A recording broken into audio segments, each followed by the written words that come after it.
Hello guys, what is going on? Son of Chelsea back here again for another edition of Let's Talk Chelsea. Hope you're doing well and keeping safe on this Monday. In today's episode, Jack Grealish being linked with a move to Stamford Bridge. Olivier Giroud gets closer to an AC Milan permanent deal, and Kepa Arrizabalaga a potential reunion with Maurizio Sarri at Lazio with a loan. And finally as well, Frank Lampard was doing punditry for the England game for BBC, gave some comments about his Chelsea departure and Thomas Tuchel's Champions League triumph. But before we get into any of that good stuff today, I want to ask you guys, if you haven't already, hit that subscribe button and the notification bell so you never miss an upload. Also hit that like button because it helps new people find the channel. But let's get into some transfer stuff. Silly season, really. Reports coming out of Spain claiming that Chelsea are favourites to sign the Aston Villa midfielder, currently of course at the Euros with England. I'm a massive fan of Jack Grealish, and it's kind of just an excuse, even though I don't think this is going to happen. I think this is a ridiculous story, and I think the likelihood of Jack Grealish signing for Chelsea is very low, unfortunately. I don't know what it is about Aston Villa. They're signing like all my favourite non-Chelsea players at the moment. Just signed Emi Buendia from Norwich. What an incredible player that is. And if they keep Jack Grealish, which could happen, you know, the investment that the Premier League has now, a lot of teams like Aston Villa with the investment they've had in their own team, I think they could keep him. And if they would, Ollie Watkins, I think, is going to score more goals next season. So Grealish and Buendia playing in the same team is very exciting. I would bring this up though about Grealish, and it was kind of the conversation we were having about Jadon Sancho.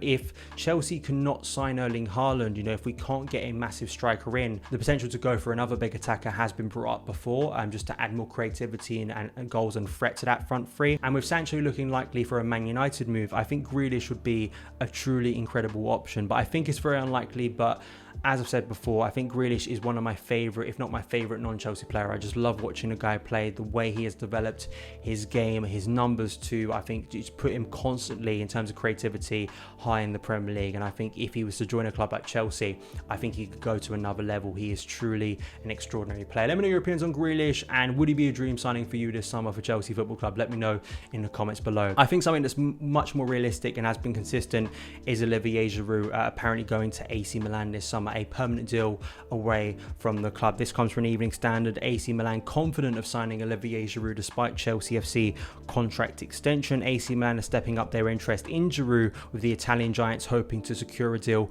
as early as this week. Of course, we know Chelsea triggered that one-year extension, was it 2 weeks ago now? I was covering it on the channel, and I remember when I made that video, I said, and it was coming out from his agent too, that this does not mean that Giroud is 100% going to be at the Bridge at the start of next season, because Chelsea, for financial reasons, obviously can get money from Olivier Giroud, get a fee from him. And pretty much since then, it feels like AC Milan, Matt Law has been reporting this last week for Fabrizio Romano, that AC Milan are the front runners, a potential of, say, a $3 million deal. Some reports coming out of Italy, they want a free transfer, but I think that's unlikely. So it is smart financially for Chelsea.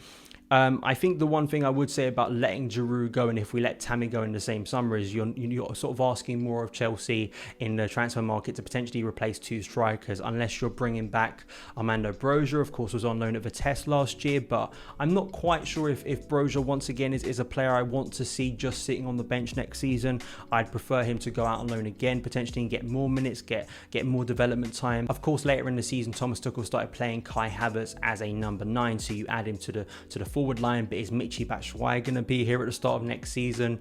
You know, I think there's a lot up in the air at the moment, but I think Olivier Giroud, it does not surprise me when I actually digged into his stats in terms of the lack of game time he's actually had for Chelsea in 2020-21. As you can see on screen now, 31 appearances, 11 goals in 12 starts. I've always held Giroud. I think he's been a really, really good signing for Chelsea. One of our best in terms of value, in terms of what he's given to the club. Some big goals across a number of seasons for Chelsea. You think about the Europa League campaign under Sarri, scoring in the final, how he really helped Lampard's first season in terms of bringing him in February time, and his goals, especially after Project Restart, were crucial for Chelsea securing Champions League football in 1920, and has scored some big goals both for Lampard and for Tuchel this season as well. You think about the bicycle kick, which I think got voted goal of the season for Chelsea, obviously. So Olivier Giroud has been a quality player, and I do understand the way of thinking from Chelsea if they were to keep him, of just having that experienced head at the club for another year. But Giroud may think to himself at this stage, you know, do I just want to be sat on the bench? You know, at least with with Lampard, he was kind of a rotational player at times. He'd get more minutes, and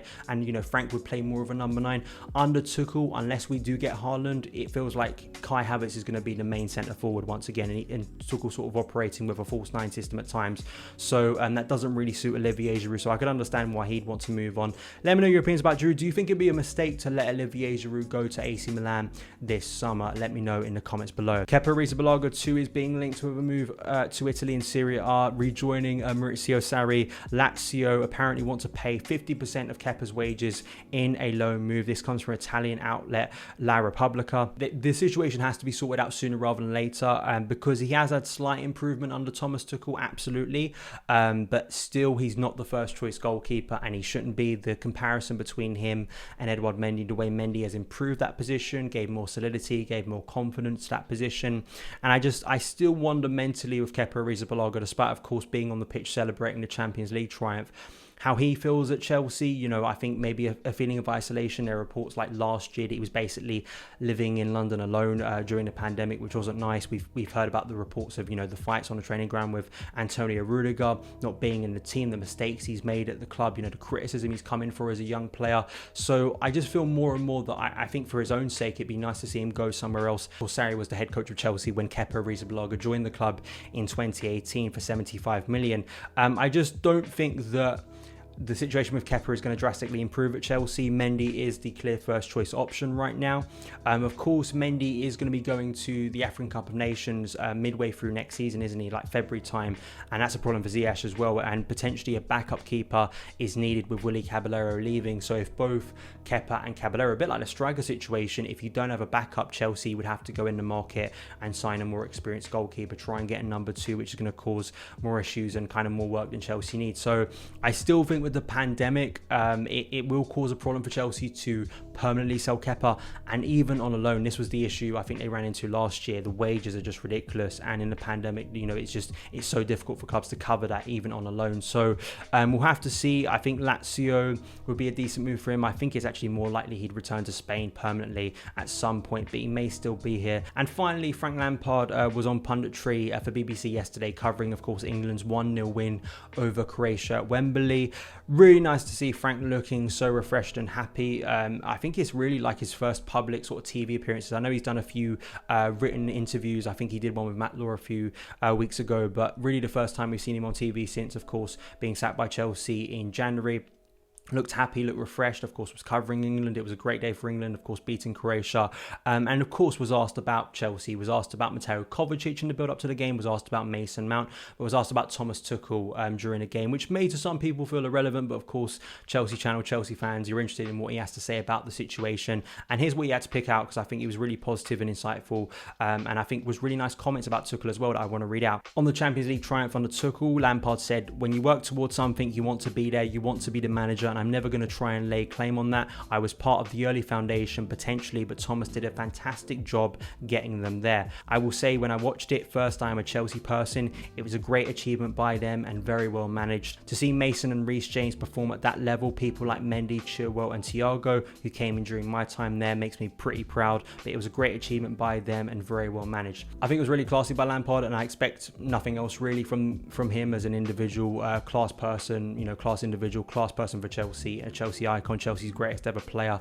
And what I really liked actually at the start of the quote, one of the first things he said in there was not laying claim on Thomas Tuchel's achievement, because it could be easy. I know Villas-Boas was very sort of adamant that he was responsible in some way for Chelsea's triumph, but Lampard wasn't like that, because it was a very similar situation to what happened with AVB in 2012 with Di Matteo coming in after and winning the Champions League. So I think he really dealt with that situation well, spoke brilliantly not only about his situation at Chelsea, but also about the players, the development of Mason Mount.